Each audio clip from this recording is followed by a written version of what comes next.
All right, welcome back to the Board Game Closet. My name's Jimmy. I'm Tim. I'm Rod. And today we're doing a Kickstarter preview of a game that's coming out called Sovrano. Yeah, however you want to say it. Sovrano. Sovrano. So this is an abstract strategy game where you are going to be, much like chess, two-sided, going at it, moving pieces in special ways.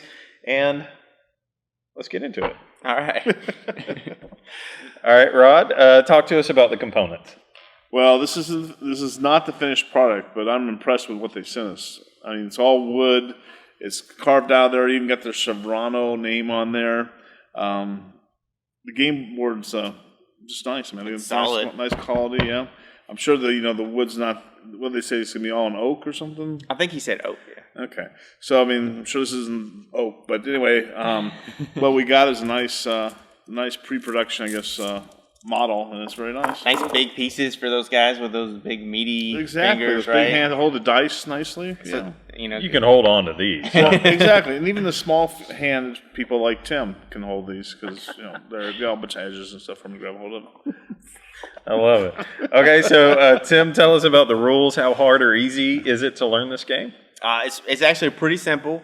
The game goes through it pretty well with the setup. Because this is basically it, right? This is all it is, the setup, and then it just walks you through what each of the pieces can do, and then the victory conditions and stuff. Pretty simple rules and everything to the game. There's not a lot of complexity. That all comes while you're actually playing it versus the other person. Yeah, because y'all were playing it, and while you played it, I sat and read the rules in like 2 minutes while y'all were playing it, and then when it was my turn to play, I got it real quick, so... Okay, so let's talk about the gameplay so that you understand. There's only 3 basic pieces in the game. So you have your Emperor, your Archer, and a Guard, right? So we'll go over the basic moves for these just so that you understand how these work. Much like chess, each one of these moves in a simple way. So the Emperor can move any direction. So basically, he's going to cover all 9 of the squares, right? So he can go diagonal, forward, backwards, any direction like that. The Guard can only move forward and backwards or left and right. So he cannot move diagonally at all, and that's how he attacks. So an attack in this game is just simply moving into the space where the next person is, and then they're gone. The only one that's different than that is the Archer. So the Archer can only move forward, backwards, left, and right, can't move diagonally, but the only way that the Archer attacks is by shooting diagonally, and they can only attack 2 spaces out diagonally, right? So he could attack here or out there, and so the only way that he can attack is if there's clear line of sight. So there can't be anybody basically in this one spot there, so he's kind of doing that Archer deal that they do. So how do you play the game then? So you set your pieces up just like this, and you get to move up to 3 pieces on a turn, but you have to move at least 1. So on your turn, you can move 1, you can move 2, you can move 3, and then the next person goes. And so you're going to be, just like in chess, trying to take pieces, and then you're also trying to get these towers. Is that what they're called, towers? Yeah. And so if you have a piece that lands on a tower, and then you start your turn. So he takes his turn. Now when it's my turn again, I'm going to get a point for that. And so basically you're trying to keep these towers, control of these towers. If your Emperor ever lands on the throne, and he stays there until the beginning of your next turn, then you get 3 points and the game is over. And then you start counting up who has the most points. So any point that you gained off of holding on to these tower spaces.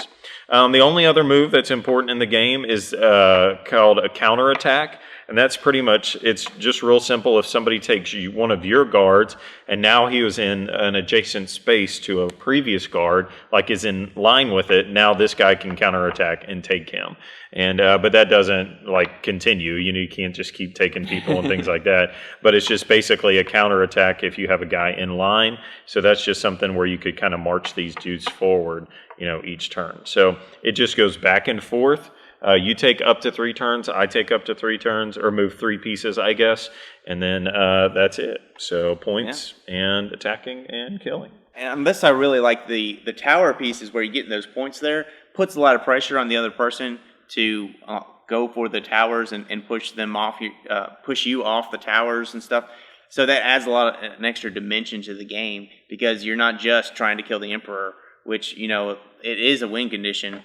And that is an option, But with the towers, you're constantly building that points up. So, and if you play with the little bags and you hide how many points you actually have, then it gets pretty interesting. Go ahead. And then finally, it's like with the archer pieces, giving a little support there with the line of sight adds another thing, because they don't actually move to that spot when they kill it. They just knock the piece off. So that's kind of like something you really have to keep track of as you're playing.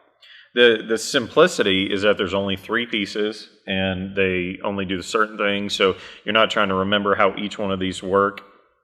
And then you're going to learn, just like in chess, how the powers work together.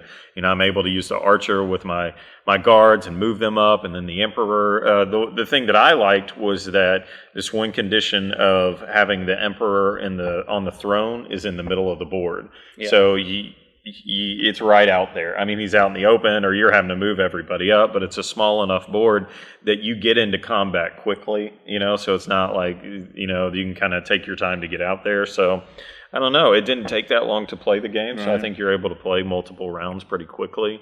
So that's good. Yeah, definitely.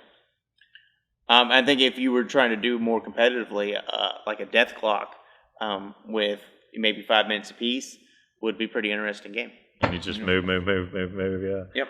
Okay, so that's our review of Sovrano. Check it out on Kickstarter to see if this is something that you want to back. So check us out on Facebook, Twitter, Instagram, BoardGameCloset.com. We're all over the place. And as always, support your local hobby shop.